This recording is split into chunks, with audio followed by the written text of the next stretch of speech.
ভারতে বসে সে ভারতকে উস্কানিমূলক কথা বলতেছে এবং এই ফারাক্কা গেট, উজানের গেট এগুলো ছেড়েছে। 1983 সালে একবার বন্যা হয়েছিল, এরকম কখনো বন্যা হয় নাই। 2024 সালে ছাত্র জনতা এই গণঅভ্যুত্থানের মাধ্যমে বাংলাদেশকে স্বাধীন করেছে এবং বিজয় আমরা অর্জন করেছি।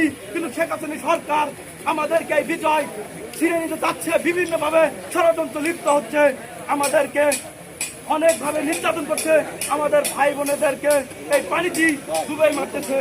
তাই আমরা এখানে এই ফাঁসিবাদী যে দালালেরা উস্কানিমূলক বাংলাদেশে থেকে দিবে, তাদেরকে হাত ভাঙ্গা ঘুরে দেওয়া হবে।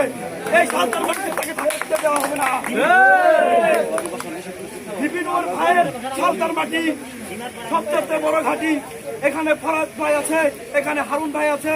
আমাদের মাধ্যমে প্রথম এখানে গণ অধিকার পরিষদ এবং ছাত্র জনতা পরিষদ তৈরি হয় এবং এর মাধ্যমে আমরা এখানে একত্রিত হয়েছি যাতে এই ভারতের দালালেরা যাতে আমাদের সামনে আর দাঁড়াতে না পারে।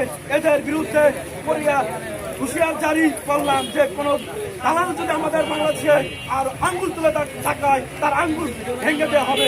আমার এখানে সংক্ষিপ্ত বক্তব্য পেশ করলাম। আমার বিভিন্ন ভাইয়ের মাটি সালতার ঘাটি।